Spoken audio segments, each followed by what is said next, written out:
Buenas noches con todos. Muchas gracias a las personas que ya se han incorporado a la reunión. Este, Vamos a esperar un poquito más, que se una un poco más de radio escuchas y empezamos con esta interesante tema del dolor nociplástico aún todavía no muy bien comprendido.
No,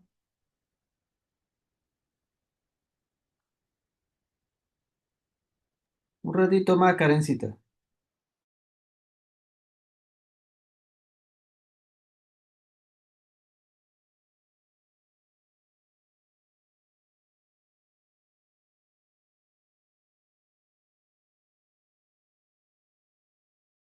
Vamos a darle un poquito más de tiempo que entre un poco más de personas. sí, Doc.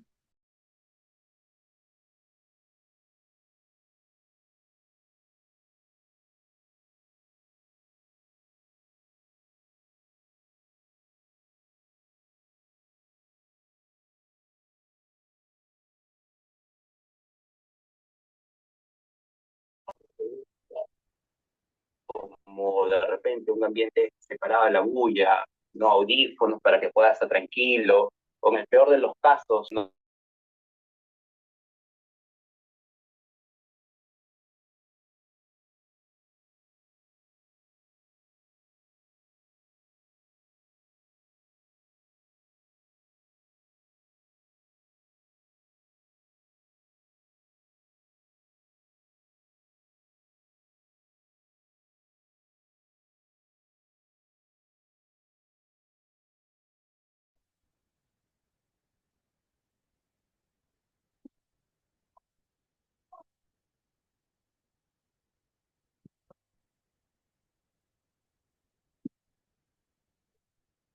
Ya van 12 personas. Yo creo que empezamos, Karencita. Te voy a presentar, ¿ya?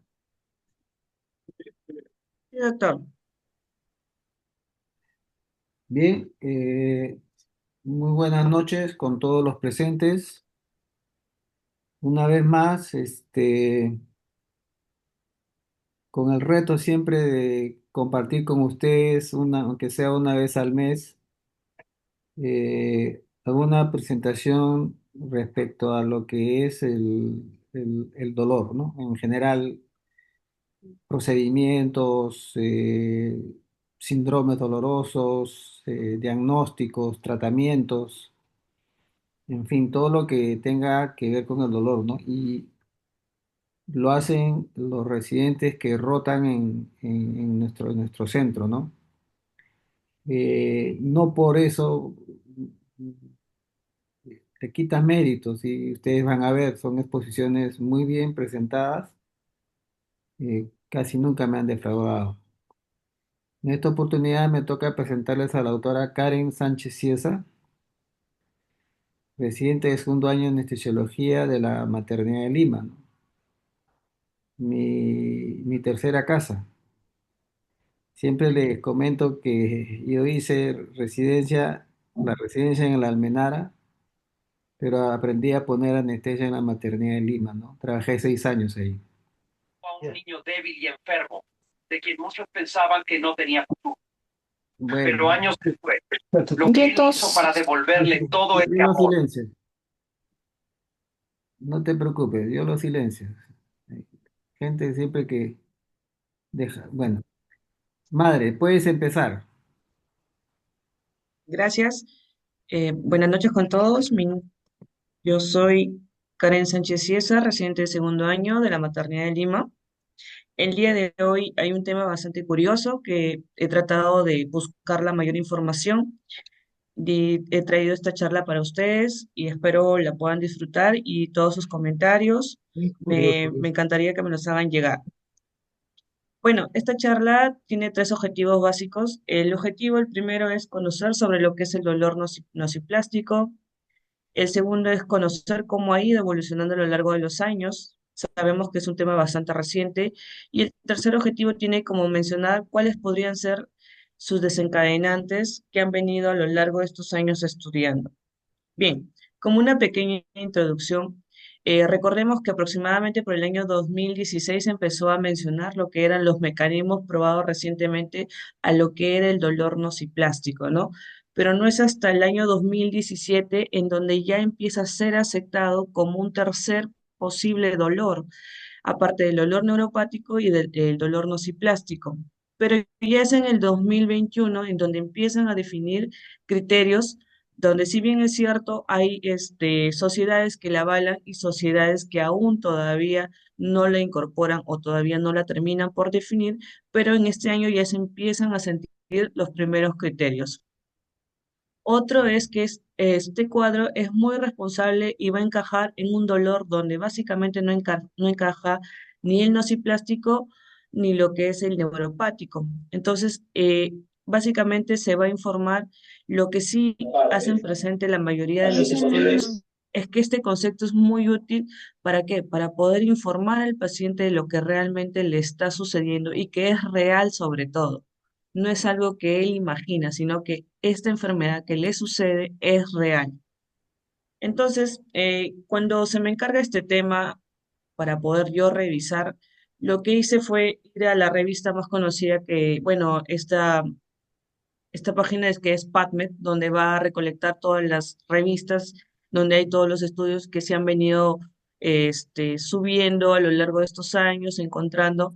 Entonces, me doy con la sorpresa de que aún son bastantes estudios que a pesar que son 430 resultados, siguen siendo pocos para lo que es el dolor nociplástico, pero sigue siendo equivalente para los prácticamente 10 años que se está empezando recién a estudiar. Entonces, de estos 430 he sacado los más importantes y los más relevantes. Y uno de ellos es que me llamó bastante la curiosidad, que es el dolor nociplástico hacia la comprensión de las condiciones dolorosas prevalentes. Es un estudio de la doctora Marie y es en el año 2021, donde menciona tres cosas muy importantes. Que el dolor nociplástico es un término sugerido que está siendo evaluado por la comunidad internacional de investigadores. ¿Para qué? Para describir una tercera categoría del dolor. Como segundo punto, nos mencionan que los síntomas que están siendo observados en este dolor nociplástico van a incluir un dolor multifocal, que quiere decir que el dolor va a ser más intenso, va a haber una hiperalgesia, una lodinia, todo lo que el paciente va a expresar lo va a sentir es, con una mayor intensidad. Entonces, el daño, básicamente va a haber un daño tisular o un daño nervioso que no va a ser que va a tener otros síntomas derivados del sistema nervioso central, ¿verdad? Entonces, como otro punto es importante reconocer que este tipo de dolor ya que responderá a terapias diferentes a lo que es el dolor neuropático y el dolor nociceptivo. O sea, las terapias no básicamente no encajan cuando nosotros decidimos dar para un nociceptivo, no va a tener una relevancia. ¿Por qué? Porque justamente no encaja en este cuadro. Entonces, nosotros hemos sabido que a lo largo del tiempo hay dos tipos de mecanismo de dolor. El primero que es el dolor nociceptivo, que es el dolor donde vamos a tener el dolor que se va a expresar mediante una fractura, un esguince, una lesión. Entonces va a haber un daño de tejidos, pero va a tener una respuesta que es protectora. Y luego está el dolor neuropático, que es básicamente el dolor neuropático viene a ser una lesión del sistema nervioso central o viene a ser una lesión de lo que es el sistema periférico, viene a haber una alteración de los nociceptores, entonces va a haber, entonces hay una alteración de los nociceptores, por ejemplo, un paciente post-stroke que haya tenido una neuropatía diabética, entonces a pesar de este va a tener una alteración en el sistema somatosensorial sin lesión de tejidos. Entonces, el dolor nociplástico se crea o se menciona o se empieza a estudiar cuando el dolor neuropático viene a ser una mala remodelación de dolor. Entonces, es una incorrecta remodelación. ¿Qué quiere decir? Que no hay una lesión del tejido propiamente dicho y que no hay, pero sí hay una alteración somatosensorial, Y pero no es una lesión que encaje en el neuropático. Entonces, la característica del dolor nociplástico es que va a ser crónico, más crónico de los diferentes a los otros dolores. Entonces, ahí viene lo que viene a ser el concepto que nos dan el dolor nociceptivo, que es el dolor nociceptivo viene a ser un dolor provocado por un daño o una amenaza que va a lesionar tejidos No, no le dan algo neurales ligero nomás, le. Hazle su pollito nomás debido a lo que es la activación de los nociceptores. Entonces, con su para paltita, recordar nada. brevemente, recordemos que el dolor va a tener varios puntos, entre ellos lo que es la traducción. Cuando nosotros recibimos los estímulos nociceptivos externos, nosotros lo que vamos a hacer es, a través de un receptor que viene a ser nociceptivo, puede esto traducir el dolor. ¿Para qué? Para luego transmitirlo a través de estos nociceptores, va a ser llevado a través de una transmisión periférica que va a ser llevado a través de un potencial de acción. Entonces, esto va a ser una transmisión simpática, empieza a ascender por la parte, por el ganglio dorsal de la médula espinal, ¿hasta dónde? Para luego que llegar a ser modulada, donde ya viene a ser la integración de lo que es la percepción del dolor. Entonces, esto se empieza a traducir en las zonas del tálamo, de la corteza, para que finalmente nosotros lo traducimos en una sensación de dolor. Entonces, eso viene a ser lo que es el dolor nociceptivo. Y el dolor neuropático, como les menciono, es un dolor provocado por una lesión o una enfermedad que va a afectar a lo que es el sistema somatosensorial. Tiene sus criterios diagnósticos, pero lo que sí debe cumplir siempre es una correlación anatomoclínica. Bien, el dolor nociplástico lo van a definir como que un dolor que va a surgir de una nocicepción alterada, a pesar de que no haya una evidencia clara de un daño tisular o una amenaza a lo que es los tejidos no neurales, debido a la activación de los nociceptores o la lesión de una enfermedad que afecta al sistema somatosensorial. Y acá les puse esta pequeña palabra, el tiempo, y les pongo un reloj. ¿Por qué? Porque el dolor nociplástico, ya sabemos que una característica que lo vamos a ir viendo es crónico, va a llevar tiempo, más de 3 meses, el tiempo a una mala remodelación del dolor, el tiempo en que ha venido descubriéndose, haciéndose más estudios, haciéndose más importante y que yo creo, o bueno, va a hacerse que un poco más de tiempo vamos a tener unos criterios, quizás hasta algunas pruebas diagnósticas que nos puedan llevar. Pero por ahora, netamente, el dolor nociplástico es de diagnóstico clínico más que de pruebas laboratoriales o complementarias. Y ya lo vamos a ir viendo. Bien, ¿cómo lo vamos a encontrar o cómo está prevalente en el mundo el dolor nociplástico? Según el estudio del Lancet 2021, menciona de que de 5 al 15% en la comunidad está presente este dolor. Si bien es cierto, no hay quizás es más, hasta menos mencionan, pero dentro de los estudios que se han realizado, aproximadamente este es el porcentaje. ¿Tiene mucho que ver la genética? Sí. Mencionan que la genética ha ido cambiando, ha venido variando, lo que también habría conllevado a este tipo de predisposición. Los factores ambientales, los factores psicosociales, la epigenética probablemente también juega un papel bastante en lo que es la expresión de síndromes.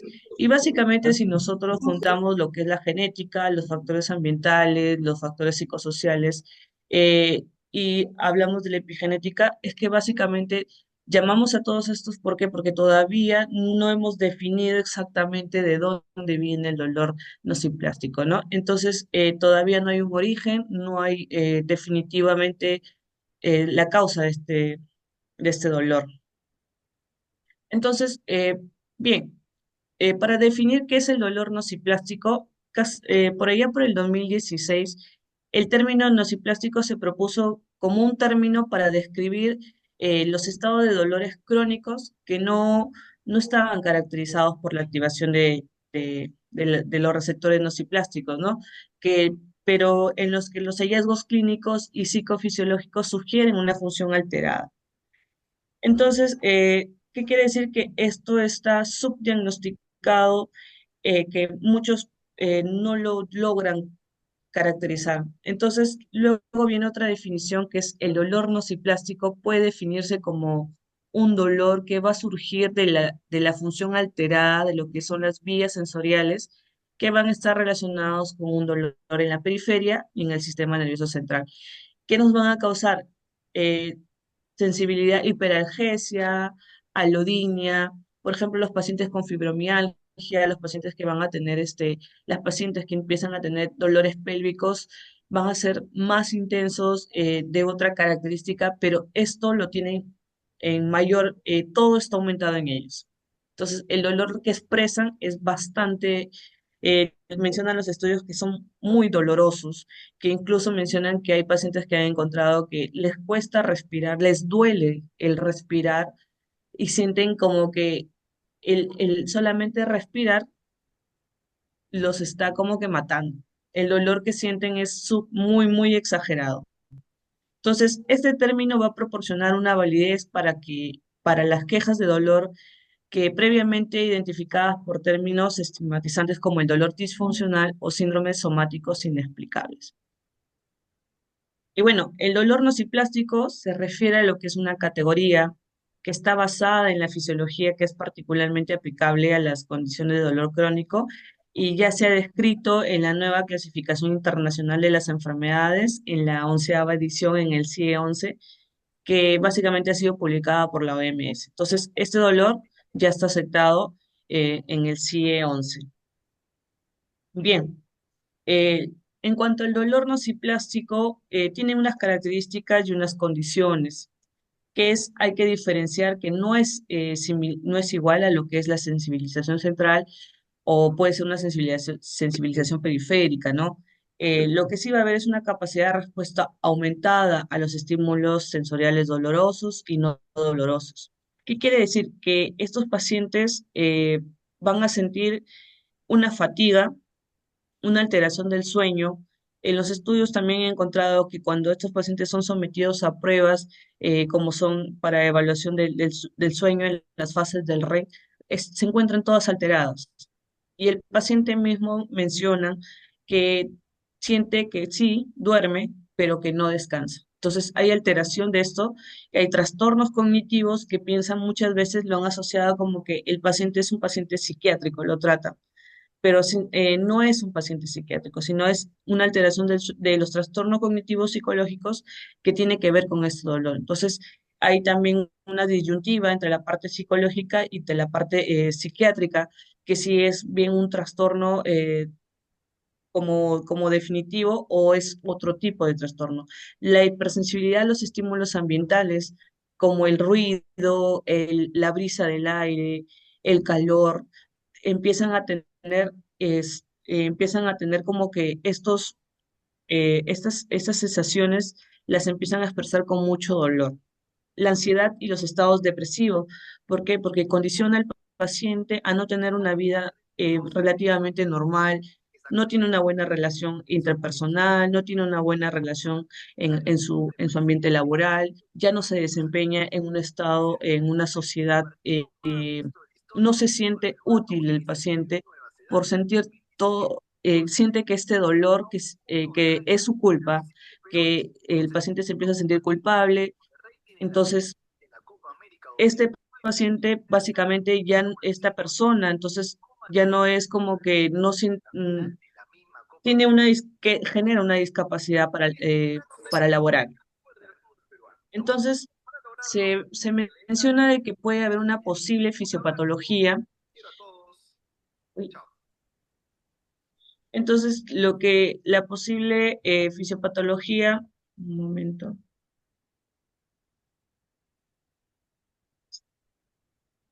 Bien, una posible fisiopatología nos habla de unos tres mecanismos que es casi similar a lo que es el dolor nociceptivo, pero aquí en los mecanismos supraespinosos va a haber una respuesta aumentada de lo que son los estímulos dolorosos.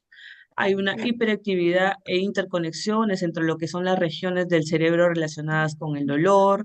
Hay actividad disminuida en las regiones del cerebro que van a estar involucradas con la inhibición del dolor. Un momento. Entonces,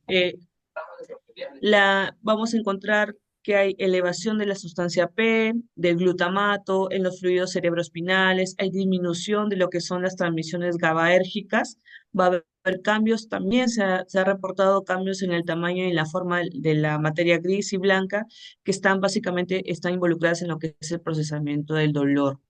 Entonces, hay activación de células gliales también, y tenemos también los otros mecanismos espinales que vienen a ser la agrupación y la convergencia de lo que son señales en diferentes localizaciones del dolor.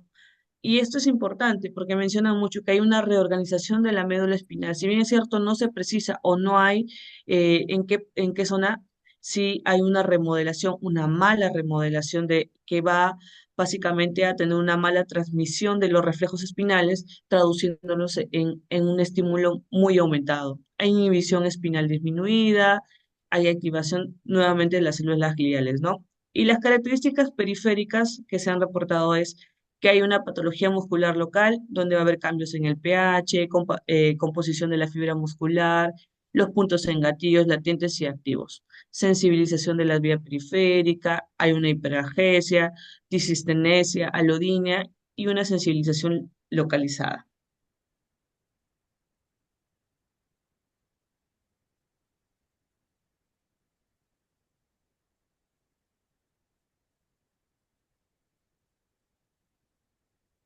Ok, luego están los síndromes por sensibilización central, a los que vamos a encontrar, eh, donde vamos a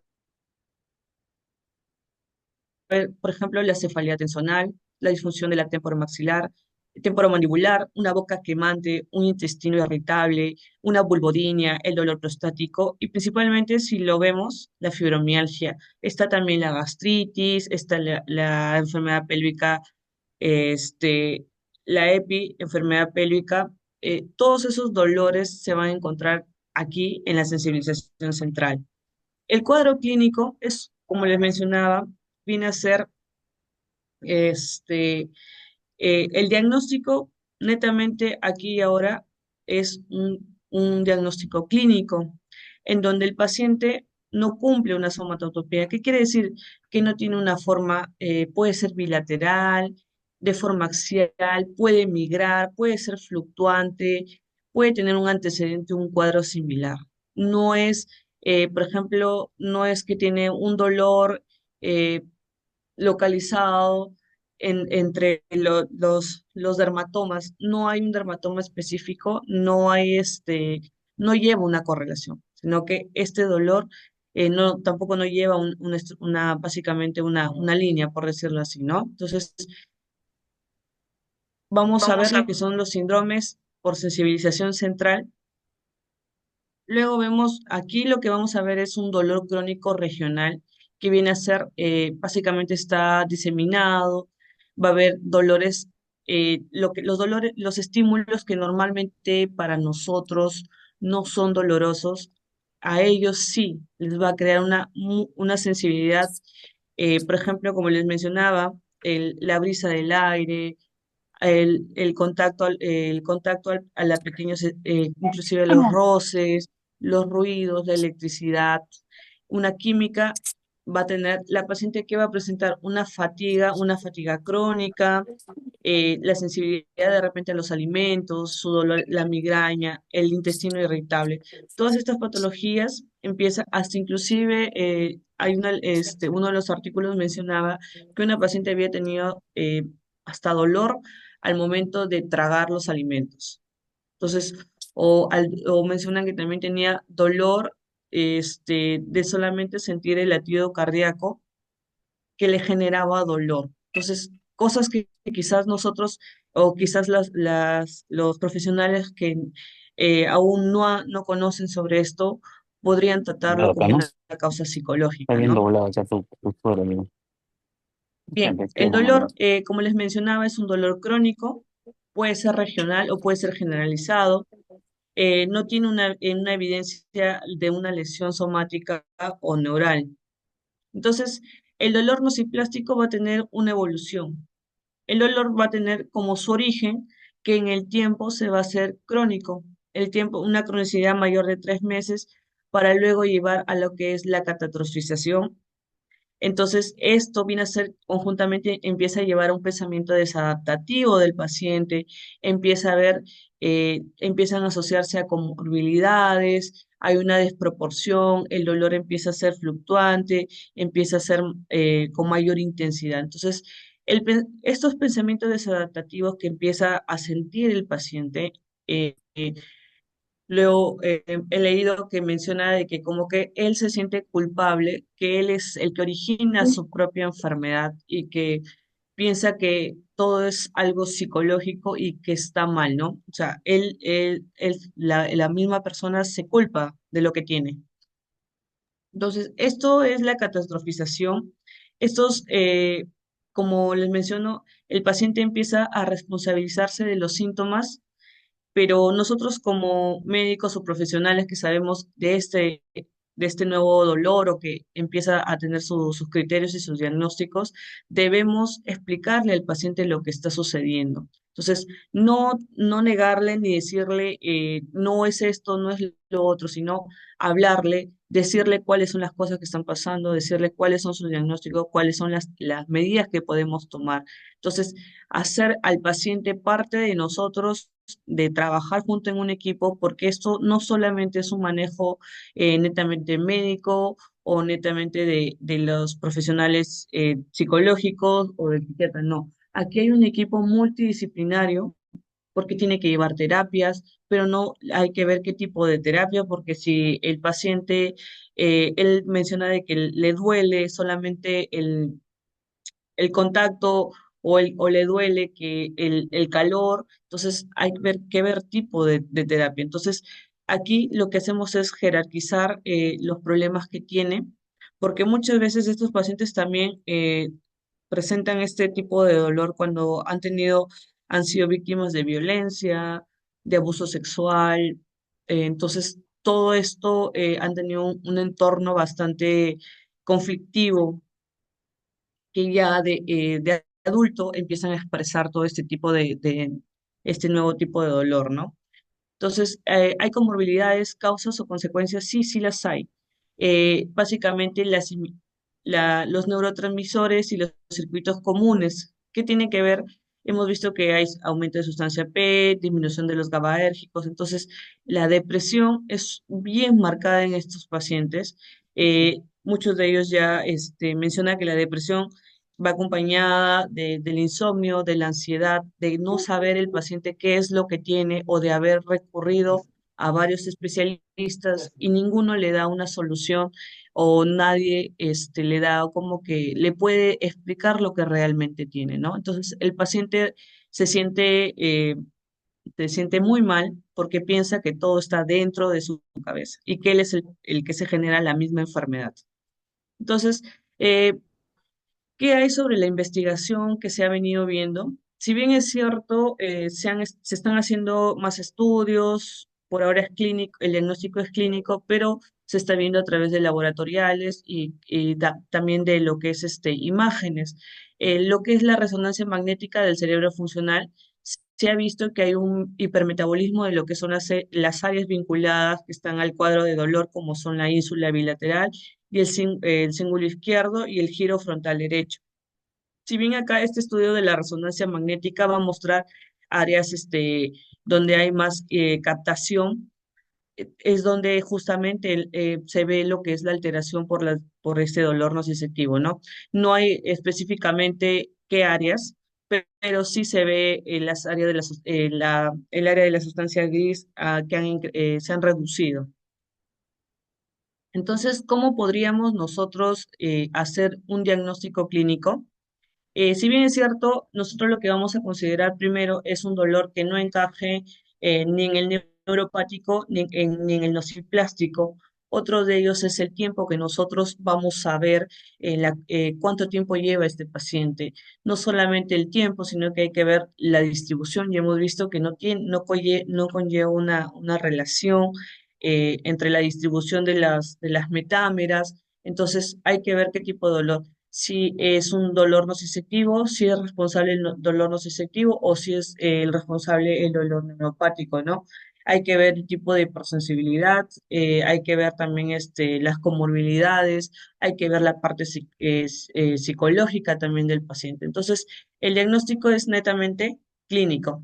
Y bueno, eh, básicamente, el diagnóstico nosotros lo vamos a hacer, como les mencionaba, la evolución del dolor va a ser más de 3 meses, que sea regional o diseminado. Siempre hay que descartar lo que es el dolor nociceptivo, el dolor neuropático, la anamnesis. La anamnesis es muy importante porque nos va a permitir ver cómo es que llega el paciente, buscar o andar en él de repente los problemas que trae, ¿no?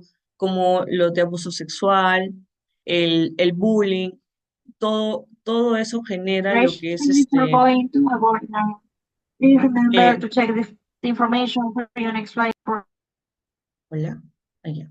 Entonces, todo esto tiene como que va a generar una hipersensibilidad al dolor en una región afectada, como puede ser al tacto, al movimiento, a la dinámica, por ejemplo, puede tener a lo que es la presión, al calor o al frío. El tratamiento, como les menciono, es interdisciplinario. No solamente va a ir el médico juntamente con la farmacoterapia. Entonces, es toda una disyuntiva inclusive en la farmacoterapia porque mencionan de que hay parámetros que cumple con el nociplástico. Un momento, por favor.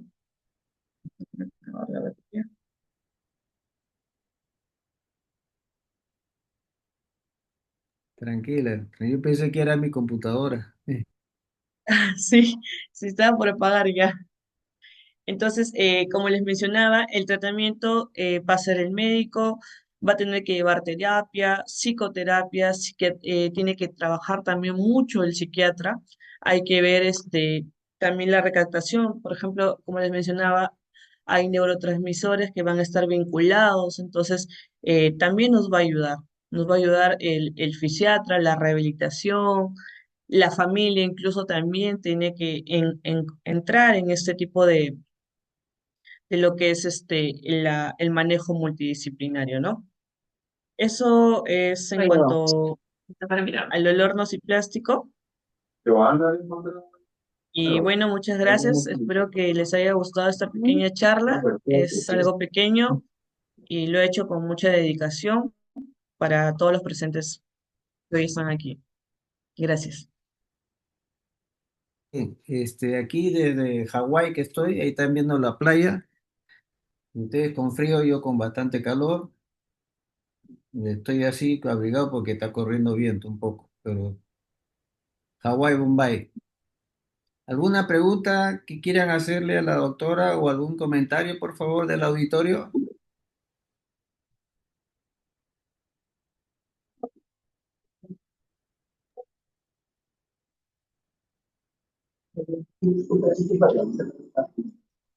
Doc, buenas noches. ¿Qué cosa es un sitio genial.es? ¿Es algo de usted?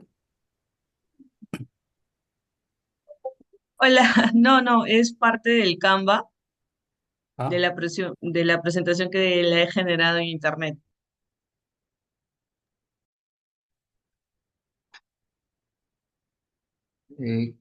¿Podrías hablar algo sobre el dolor nociplástico, Darber, o no deseas?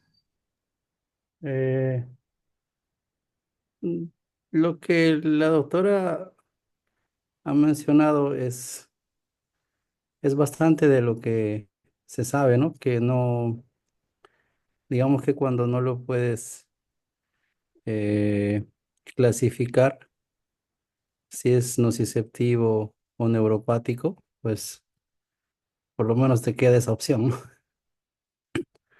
Eh, lo que llama bastante la atención es que a pesar de haber tantos mecanismos no propuestos, no se, no se traduce en estrategias terapéuticas claras, ¿no? Mucho del nociplástico es justamente uno de los síndromes más difíciles de tratar, que es el dolor pélvico crónico, que ahí ves la vulvodynia, ves la cistitis intersticial, el intestino irritable. Entonces, ese es uno de los grandes dilemas, ¿no? Como algo tan prevalente no tiene estrategias claras de manejo, no tiene guías de consenso. Los urólogos lo manejan de una manera, los ginecólogos de otra, los gastroenterólogos de otra, y incluso los rehabilitadores de otra manera. Entonces, un problema así de prevalente no tiene una guía como podríamos pensar, otros síndromes dolorosos. Eso es algo bien llamativo, ¿no? Que mucha, ah, mucha teoría, bastante mecanismo, bastante probabilidades, pero el tema es que no nos podemos poner de acuerdo para el manejo. Quizá eso nomás. Darber, y en cuanto a tu actividad asistencial ahora que estás haciendo tu fellow, te has topado con estos pacientes? Sido, mañana voy a poner un Interestim, que es un estimulador sacro. Tenemos un paciente con dolor pélvico crónico. Estos casos son bien raros. En 2 años este es el segundo que voy a ver. Y, y pues suerte, ¿no? Porque ya estoy en mis últimas y tengo la oportunidad de ver un Interestim. Entonces, he hecho revisiones sobre dolor pélvico crónico y no llegan mucho los pacientes porque cada especialista lo ve desde su óptica. Como dije, para esto hay causas urológicas, ginecológicas, eh, del punto de vista de los gastroenterólogos, del punto de vista de los rehabilitadores, disfunciones de piso pélvico, hay bastante. Entonces, cada uno lo maneja desde su óptica, pero no es un paciente que nos suele llegar a nosotros, ¿no? Al jefe le llegan porque él ponía estos aparatos para lo que es incontinencia urinaria, pero por dolor no suelen llegar.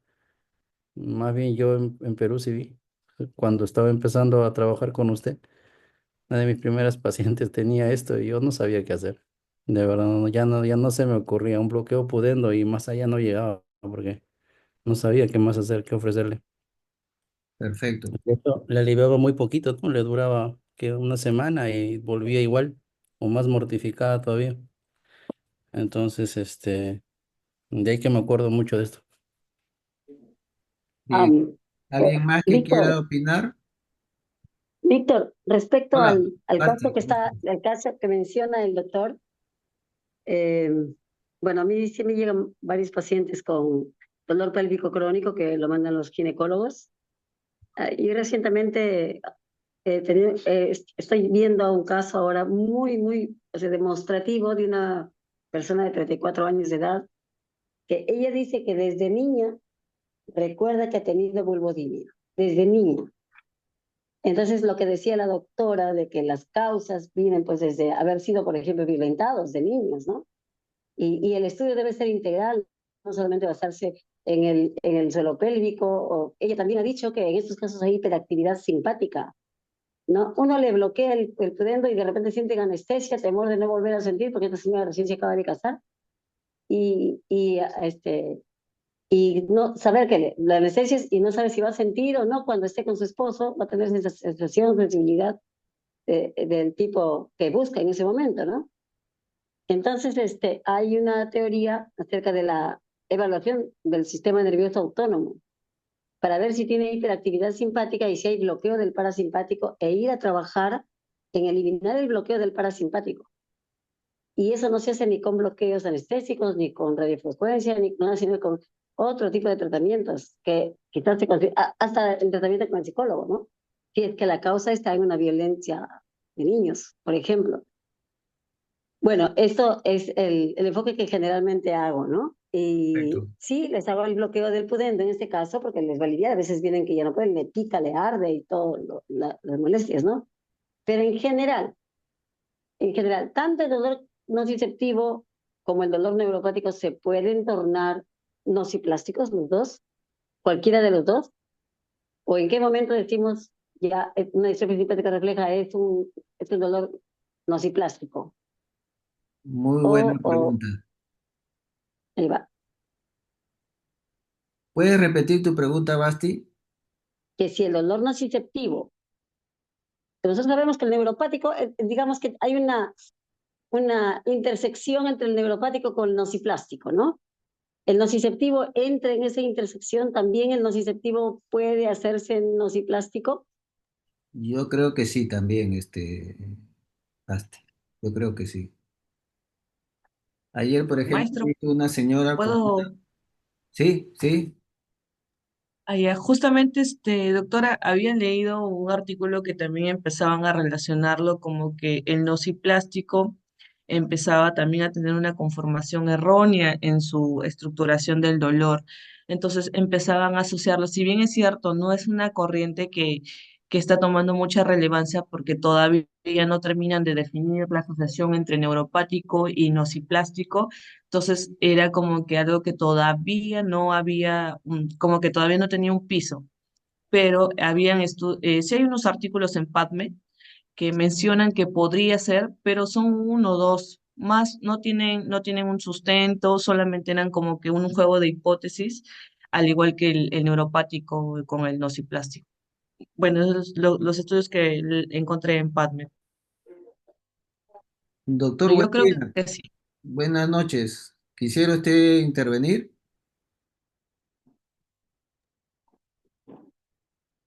Doc, permítame discrepar. Sí, Yo no perfecto. creo que pueda evolucionar porque por definición no son lo mismo, po. Un dolor nociplástico, si bien todos tienen la nocicepción alterada, los tres dolores que están hablando, el nociplástico por definición no tiene daño, ni tisular, ni real, ni potencial, ni neuronal, ni sistema nervioso central, ni sistema nervioso periférico. O sea, no tiene nada. Por definición, no podrían, po, porque si estás hablando de un neuropático, ya tiene daño, sea sistema nervioso central o periférico. Si estás ya hablando de un dolor nociceptivo, ya tiene daño en tejido no neuronal, pero ya tiene daño. El nociplástico no tiene. Justo El por eso es que nociceptivo querrá decir, ¿no? no. El nociplástico El no tiene nociceptivo, daño. el El nociceptivo nociplástico sí tiene tiene daño. daño. No, doctora. El nociceptivo sí tiene daño Que en no lo tejido pueda no demostrar es neuronal. otra cosa, pero el nociplástico tiene daño. La definición es que no, doctorita. Mm. Tiene alteración nociceptiva, o sea, nocicepción alterada, pero no tiene daño. Ahí Justo por está eso, el tema, el justo por debate. eso Es es la disyuntiva. justo por eso es el tercer mecanismo, po, el que cubre aquello que no tiene daño. Entonces, Cuando se habla de nociplasticidad, se habla de la neuroplasticidad, ¿no? Que cuando hay neuroplasticidad mm, no hay cambios que son dañinos. mm, doctora, la definición es bien simple. O sea, aquel que no tiene daño tisular, pero tiene nocicepción alterada, ese es el nociplástico. Los otros son, como dije, ¿no? Con daño, ya sea de tejido neural o no neural, pero tienen daño. Y más o menos es entendible, pues, porque el que ha tenido cefalea, por ejemplo yo, que soy migrañoso desde niño, me han hecho todos los estudios y nunca me han encontrado nada, pero me duele, qué pena, me duele y nunca he encontrado nada. De ahí es donde cuadra este tipo de dolor que, como dijo la doctora, no lo aceptan todos, ¿no? Hay bastantes autores o expertos que no lo reconocen, pero sí ha servido como una manera de decirle a un paciente que efectivamente tienes algo, no, no es que estás loco, sí, sí tienes un problema, no tengo que mandarte al psiquiatra. Pero eso es el nociplástico. Por eso discrepo en eso de que podría, en qué momento se vuelve uno, pues diría que el rato que, si se están buscando una respuesta a eso, el rato que ocurre o demuestran daño, ahí se convierte el nociplástico en nocicestivo o el nociplástico en neuropático. Pero a la inversa, que como creo que iba la pregunta, no podría ser, ¿no? Porque ya hay daño, pues. Doctor, entonces usted está con el concepto de que solamente es una disfunción de la vía dolorosa, disfunción, no, no alteración patológica. No, me estoy basando en la definición, ¿no? Doctor Perfecto. Espinosa, buenas noches. ¿Alguna otra opinión, doctor? Buen día. ¿Se anima a compartir? Hola, buenas noches. ¿Qué tal, doctor Espinosa? ¿Cómo están? Buenas noches Alberto, con ¿cómo todos. estás? Qué gusto que compartas con nosotros. Déjame Ah, sí, presentarte. claro que sí. Estimados, el doctor Edilberto Buendía es un médico anestesiólogo que hace dolor en Arequipa. Es un hombre ya con experiencia, eh, hecho y contrahecho para el dolor. Tiene muchos cursos en su haber y yo creo que es una opinión, aunque él es bastante humilde, pero esa es una opinión seguramente muy importante. Te escuchamos, Eddie. Claro, gracias por sus palabras, doctor. Mire, creo que todos enfrentamos este problema, ¿no? Como médicos que tratamos el dolor, siempre hemos enfrentado este tipo de pacientes que antes, ¿no? Hasta hace 10 5 años, no sabíamos dónde encajarlo, si era neuropático, si era un dolor mixto, o si era una sensibilización central, pero poco a poco se va agrupando en este grupo que le denominamos estas patologías de dolor nociplástico, ¿no? Que la doctora lo ha mencionado de manera clara, que son un conjunto de cuadros clínicos que se engloban en este concepto de dolor nociplástico, ¿no? Entonces, y también ella ha remarcado que ocurren ciertos cambios demostrados con técnicas de resonancia magnética cerebral funcionales. Entonces, ahí hay algunos cambios, ¿no? Por tanto, yo pienso que sí puede haber algún tipo de alteración en la transmisión del dolor, en especial a nivel central, ¿no? Ya como consecuencia de lo que antes llamábamos una sensibilización central, ¿no? Entonces, que no lo sepamos objetivar a través de exámenes de laboratorio o algún tipo de prueba, que, bueno, eso está en investigación, es una cosa, ¿no? Pero no podemos decir y aseverar tajantemente que no hay una alteración, ¿no? Tal vez todavía escapa a nuestras posibilidades, ¿no? De lo que se ha investigado hasta el momento, ¿no? Entonces, eso respecto, ¿no? Al comentario que hicieron recientemente. Entonces, y bueno, respecto propiamente ya al manejo de estos pacientes, pues obviamente que hay una serie de recursos terapéuticos que tratamos de plantearnos, ¿no? Frente a un paciente de este tipo, ¿no? Pero el concepto de, digamos, de este síndrome también engloba una serie de trastornos del sueño, fatiga crónica, etcétera. Entonces tiene que haber un conjunto, es un síndrome, ¿no? Para poder catalogarlo como, como este dolor nociplástico, no solamente que sea un dolor persistente, ¿no? Que no le encontramos una causa, un origen, ¿no? Es todo un síndrome que se tiene que diagnosticar y determinar, ¿no? Entonces, ya creo que respecto al tratamiento, estamos todos claros que ninguna especialidad va a poder abordarlo o afrontarlo de manera efectiva sola, ¿no? Sino tiene que ser con el concurso de distintas especialidades y profesionales inclusive, ¿no? Inclusive puede tratar a tallar la medicina complementaria, ¿no? El tai chi, ¿no? Las psicoterapias, las terapias cognitivo-conductuales, el biofeedback, qué sé yo, conjunto con las terapias físicas, y fármacos, ¿no? Que conocemos que pueden actuar a nivel central, ¿no? Sobre todo en el sistema descendente de regulación del dolor. Entonces, todo ese conjunto de medidas, ¿no? Que podemos adoptar y también interdisciplinarias, puede darle la chance al paciente de tener alguna mejora, ¿no? Y de repente también evitar algún tipo de fármacos tipo los opioides, ¿no? Que pueden en algunos casos agravar y que puede causar inclusive un tipo de hipersensibilidad, ¿no? Inducida por opioides, ¿no? Entonces, hay que tener mucho cuidado en esos aspectos y en los tratamientos, ¿no? Eh, nada, y creo que cada caso en particular tiene su enfoque y se tiene que dirigir al tratamiento de acuerdo a la causa probable que haya gatillado todo este síndrome, ¿no? Que como han dicho que algunos tipos de dolores pueden convertirse en nociplásticos, ¿no? Por ejemplo, el síndrome doloroso regional complejo, en especial el de tipo 1, puede convertirse tranquilamente en un dolor nociplástico, ¿no?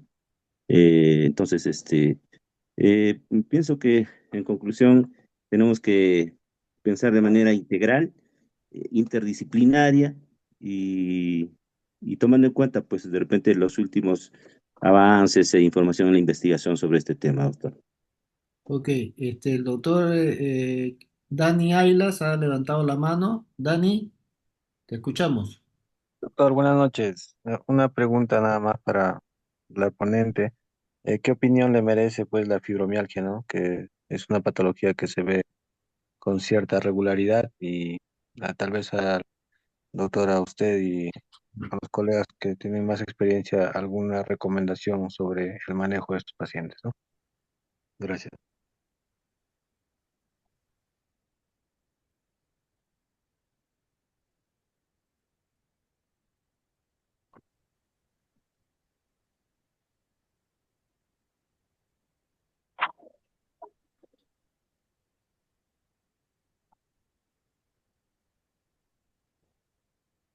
Nadie se anima.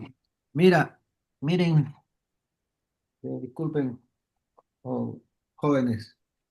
Esto es una historia bien larga, ¿no? En mis épocas había, o sea, la definición del dolor era la siguiente, que el dolor es una experiencia sensorial y emocional asociado a un daño real o potencial o descrito en términos de tal daño. Esa fue la definición del dolor por la IAS hasta hace estos años 2016-2017, donde salió la nueva definición del dolor. Y esta nueva definición del dolor se acompañó de la aparición de esta nomenclatura.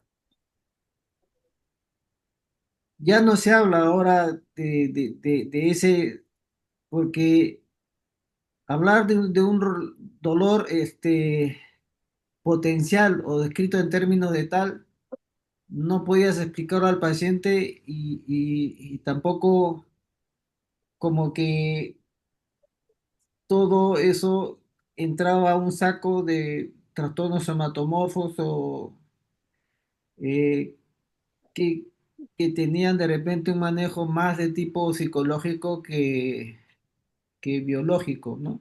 Con tratamientos. Eh, yo estoy de acuerdo con el término porque es un término, es una palabra que nos puede dar una operabilidad. O sea, un concepto operativo. Sigue siendo eh, eh, potencial o descrito en términos de tal daño. Sigue siendo el dolor nociplástico, sigue siendo eso. El dolor tiene tres dimensiones: la dimensión cognitivo-conductual, la dimensión sensitivo-sensorial y la dimensión afectivo-motivacional. De los tres componentes del dolor, dos tienen que ver con el área eh, mental o psicológica. Aquí en la sala tenemos dos psicólogas con las que he trabajado y sigo trabajando en lo que es dolor. De repente podrán intervenir. Doctor Espinosa, sí, buenas noches. Oh, Gloria, ¿cómo estás? Buenas noches, te escuchamos. Sí, Gloria, ¿quieres hablar?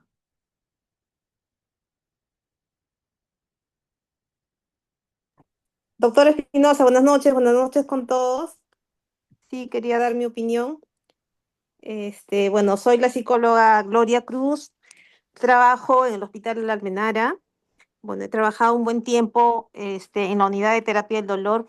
Eh, bueno, el doctor Espinosa conoce el trabajo que hemos realizado en realidad con un equipo bastante bueno, multidisciplinario. Y bueno, eso me ha dado experiencia en este campo, ¿no? Y conocer el dolor y las personas que padecen de este dolor y cómo afecta en su vida, ¿no?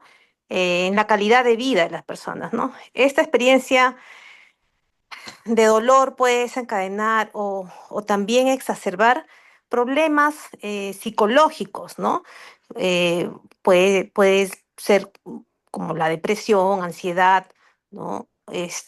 Incluso también yo he considerado muchas veces que le he comentado al doctor que es importante la evaluación psicológica del paciente para determinar los patrones de personalidad que pueden estar influenciando en esta experiencia dolorosa, ¿no? Porque hay personalidades que puedan estar enganchándose, digamos, o de repente desarrollando una dependencia con los narcóticos, ¿no? Entonces es importante saber esto desde el punto de vista psicológico y coincido también con el doctor Buendía cuando él comentó acerca de la medicación, ¿no? Que ya el paciente recibe para su dolor y de repente podemos evitar, ¿no? Desde la intervención psicológica, evitar que este paciente pueda desencadenar o desarrollar un problema mucho más grave que tenga que tener una intervención psiquiátrica, ¿no? Entonces, yo creo y agradezco también la importancia y valido el hecho de que los médicos tomen importancia en la intervención psicológica en este proceso, que ya de por sí, como lo dije anteriormente, afecta en la calidad de vida del paciente, no solamente en la parte anímica, ¿no? Sino también en la parte cognitiva, ¿no? La parte social, en la autoestima y hasta en la relación de pareja, ¿no? Esa era mi opinión. Muchas gracias. No, gracias a ti. Sí, pues, entonces lo que han hecho es ponerle el nombre nociplástico a todos esos dolores que podríamos llamarlos psicosomáticos, ¿no? Pero es un término operativo para poder trabajar con estos pacientes, ¿no? Eh, y, por ejemplo, ya se los engloba dentro de la fibromialgia, el colon irritable, etcétera. Entonces ya te permite trabajarlo, ¿no? Multidisciplinariamente probablemente, pero seguramente se va a llegar a buen puerto. Yo pienso que se va a llegar a buen puerto eh, con este grupo de patologías dolorosas, ¿no? Ayer tuve un paciente que vino con una especie, una cervicalgia, con un dolor que dice que empezó en el oído, se fue al pecho, al hombro y realmente era, no lo podías tocar porque le dolía, ¿no? O sea, como si fuera una alodinia, ¿no? Tenía, bueno, pocos días de 45 días creo de evolución, así que no cumple el criterio de un dolor crónico. Pero le hice una neuromodulación endovenosa con ketamina 30 miligramos, 7 centímetros cúbicos de lidocaína y 7 centímetros cúbicos de sulfato de magnesio, pasados en hora y media. Y aunque la paciente dijo que le había calmado un 50%, eh, yo en lo que le tocaba y le veía en su rostro, yo diría que era menos incluso, ¿no? A veces los pacientes tenemos la tensión de minimizar nuestras molestias delante de los médicos para no hacerlos sentir mal, ¿no? Quizás fue eso. Entonces me quedé con la duda de que esta paciente, si vuelve otra vez con el dolor, hacerle el test del pentotal, ¿no? El famoso test del pentotal que muchos de ustedes me han visto hacer o lo han escuchado, ¿no? Ahora, bueno, ya no hay pentotal, así ahora es el test del propofol, ¿no?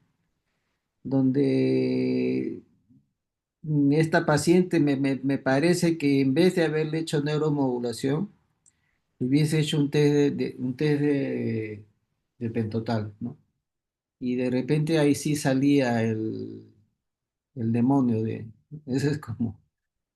eh, pues es trabajar con el placebo, eh, pero que te ayuda. ¿Va a mejorar o no va a mejorar? Si mejora el dolor con el té de pentotal, entonces es un dolor nociplástico. Entonces, antes decíamos, bueno, si el dolor es más psicológico, tiene que verlo la psicóloga, el psicólogo, el psiquiatra. Pero ahora al decirle nociplástico ya implica que también nosotros tenemos que entrar a tallar, pues, ¿no? Que no lo podemos dejar eh, en el aire, ¿no? Es muy importante lo que dijo la licenciada Gloria Cruz, porque justo estoy viendo una paciente que por una disfunción ATM de la temporomandibular, que justamente estaba en uno de los slides, está consumiendo actualmente de 500 a 600 miligramos diarios hasta 700 creo de tapentadol, ¿no? O sea, ya tuvimos que darle tapentadol porque nada le calmaba el dolor y fue subiendo y fue trepando, ¿no? O sea que ahora ya el problema ya no solo es que tiene un dolor de repente nociplástico, sino que ya hizo una dependencia al tapentador, que quizás hasta habría que publicarla y describirla, ¿no? Porque no, en teoría no es menos propensa a eso que el tramadol, pero está dependiente del tapentador, ¿no? Y nos ha pedido un informe médico porque parece que le está haciendo un tema legal con su odontólogo, que le manejaba el ATM, ¿no? O sea, ya se está yendo, como dice la licenciada Gloria, ya afectando otros aspectos de su vida, eh, no solo emocionales, sino ya de su vida de relación con la sociedad, o sea, ni siquiera con la pareja, con el que ya él se ha separado. Lo conozco al joven porque era su esposo de esta paciente, porque era amiga de mi hijo, amigo de mi hijo, y, y me ha tocado verla, pues, ¿no? Yo traté de hacerle un tratamiento del sueño, terapia del sueño. Es decir, viene al consultorio y le pones un poquito de fentanilo, un poquito de midazolam y le sueltas propofol a goteo, ¿no? Y la tienes dormida, ¿no? 6 horas o 8 horas. Y eso, tú logras que durante esas 6 u 8 horas el paciente no consuma ningún tipo de analgésico porque está dormido. Y, pero realmente no lo concluimos puesto que no estábamos, el paciente no estaba muy enfocada en lucharla de esa manera, puesto tenía otros problemas encima que más acuciosos, ¿no? Tenía un bebito recién nacido, no, bebé de algunos meses de edad, que me acuerdo que cuando ella salió gestando vino a preguntarme si el niño iba a salir normal o no, porque ella salió gestando tomando alta dosis de tapentadol, ¿no? Entonces, no sabíamos si podía haber tenido alguna malformación congénita o ni siquiera alguna malformación congénita que no se ve, sino que pueda tener a futuro problemas de tipo psicológico a este niño que ya le vienen desde la barriga de la madre, ¿no? Eh, Así que sigo pensando también que nos ayuda a poder entender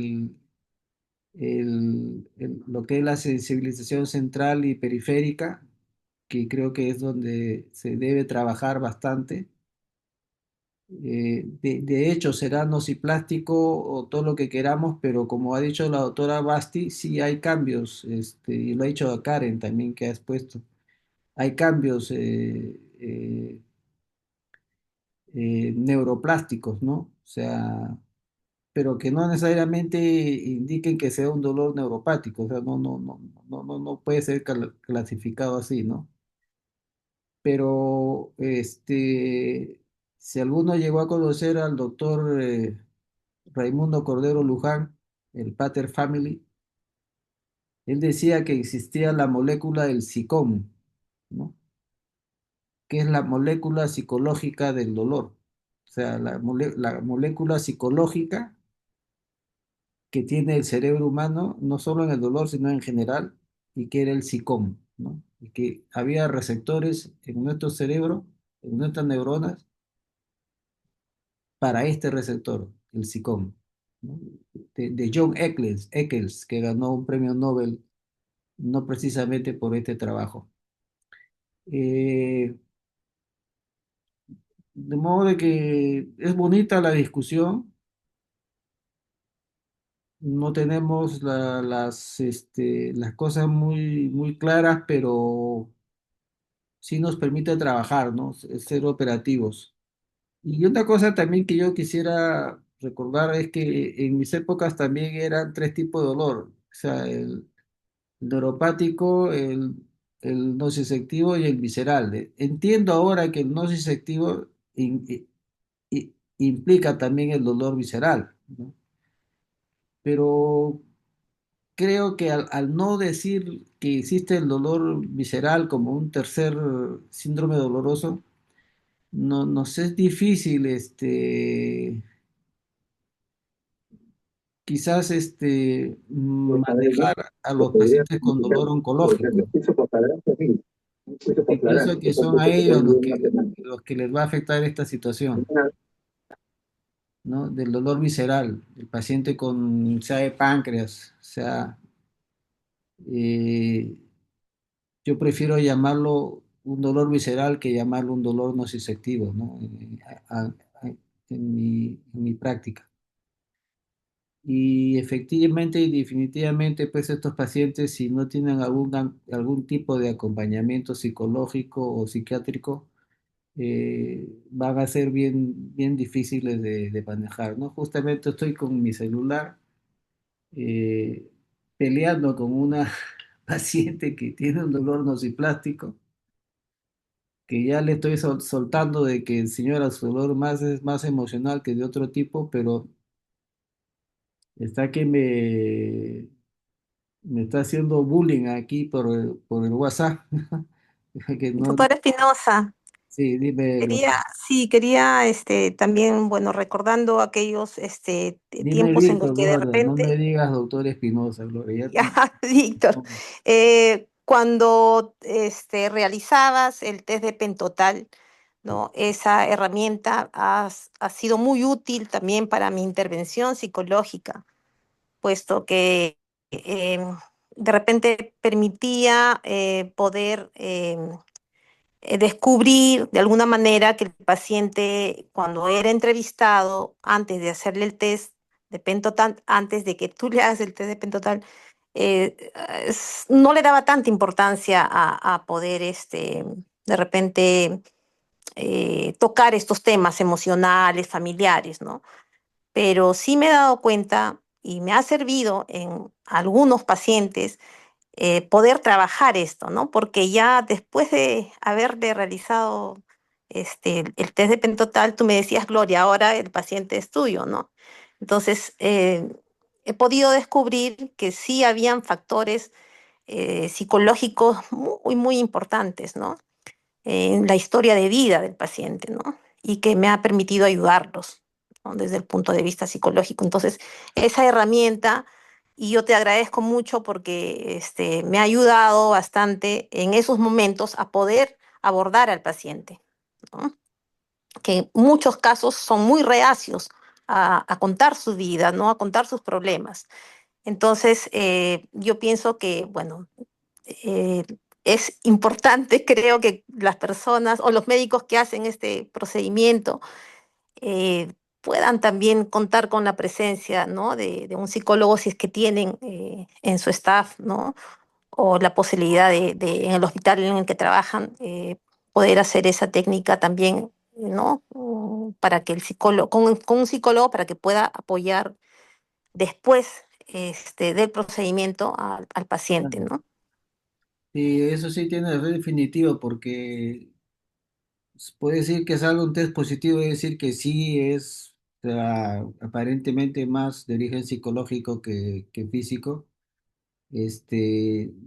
Realmente hacerlo y no tener el apoyo del especialista de salud mental es realmente complicado, ¿no? Porque cómo lo tratas? Nosotros estamos acostumbrados a los bloqueos, la radiofrecuencia, la vertebroplastía, el doctor mañana coloca su electrodo, en fin. Eh, es verdad todo lo que estamos comentando, ¿no? No sé si hay alguna pregunta del auditorio. Víctor, Mm. respecto a lo que el colega hace poco preguntó, ¿qué se puede hacer o qué más se puede hacer por el paciente con fibromialgia?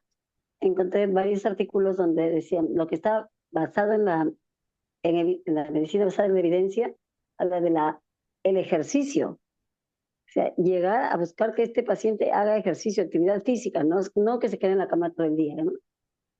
Es una de las cosas la alimentación también, ¿no? Mejorar la alimentación y, y las horas de sueño. Son tres cosas que están demostradas que son muy buenas para mejorar la sintomatología de la fibromialgia. Sí, Y bueno, yo les iba a recomendar, a propósito de lo que tú dijiste de una madre que estaba tomando tapentadol mientras estaba embarazada, hay un libro bien interesante que sería bueno que lo lean, que se llama Este dolor no es mío. Yo lo compré en el aeropuerto un día que estaba esperando mi vuelo. Se llama Este dolor no es mío. Muy bonito, muy interesante.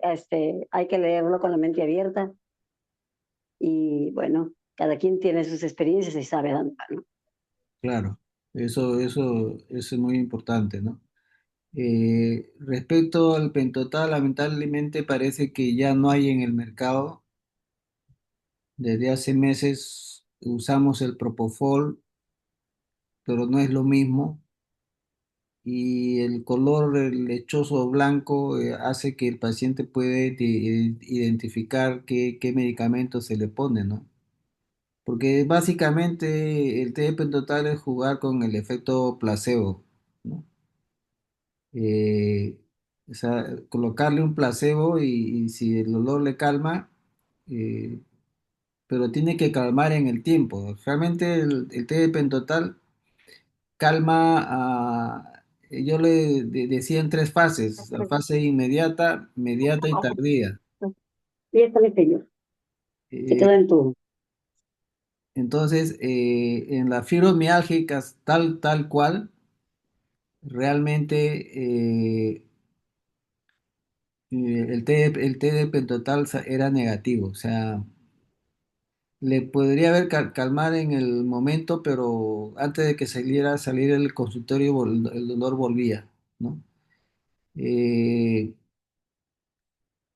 mm, me me ha tocado pacientes también con fibromialgia que le hacíamos su neuromodulación, pero había respondido al té de pentotal y antes de colocarle la neuromodulación le poníamos en bolo 100 miligramos de pentotal, ¿no? O 50 miligramos y después le poníamos su neuromodulación. Ella ya sabía, ¿no? Y venía para eso, ¿no? Y ese esquema más la terapia física le ayudaba, ¿no? Le ayudaba a salir del cuadro, ¿no? Así que, nada, es muy, muy difícil. Estos pacientes nos caen a diario. Esta paciente que le comento el dolor cervical, ojalá venga. Y bueno, le he recetado parche de buprenorfina, le he dado su pregabalina, pero no quiso hacerse ningún bloqueo, no deseaba ningún tipo de procedimiento. Y eso que era hermana de un colega anestesiólogo que me la envió.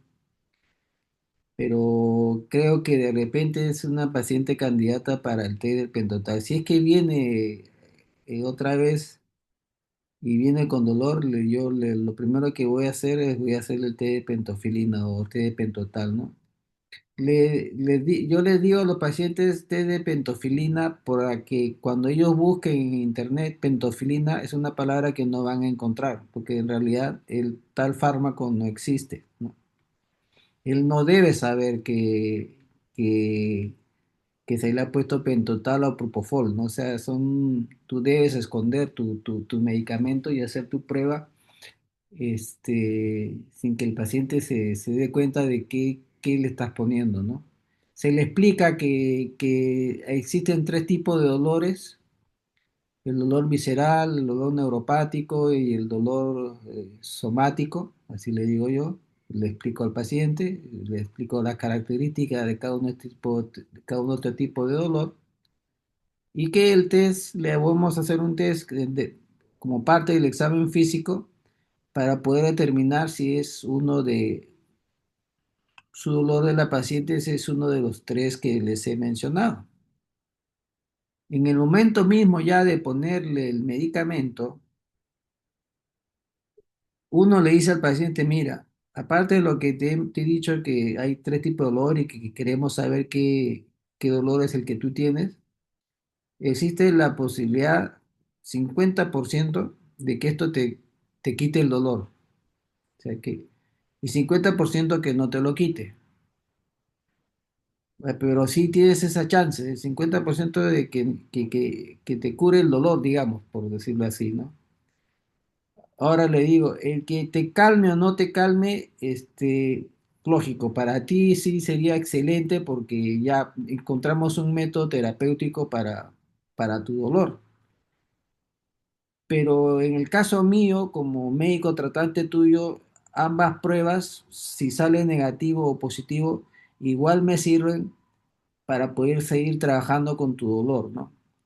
Básicamente el término yo creo que también nos llama a la reflexión de no abandonar a este tipo de pacientes, ¿no? Porque probablemente algún médico que esté muy enfocado en lo que sea intervencionismo,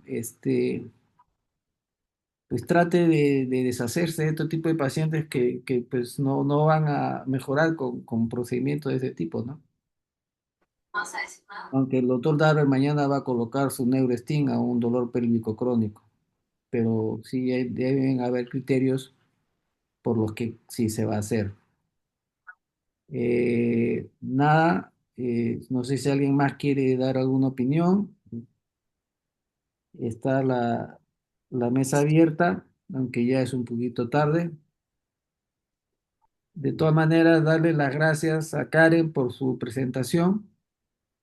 Nos ha dado un momento y motivo para discutir y conversar sobre este tema que nos apasiona, con el que es nuestro día a día, el dolor, y la participación de diferentes colegas y de distintas disciplinas de las ciencias médicas de la salud.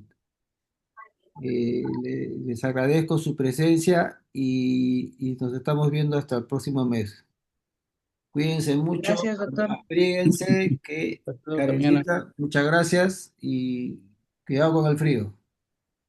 Aunque yo estoy, Gracias. aunque yo estoy Gracias, bien, hasta pronto. porque yo estoy aquí En Hawái. En Hawái, Bombay. Cuídense. Hasta luego.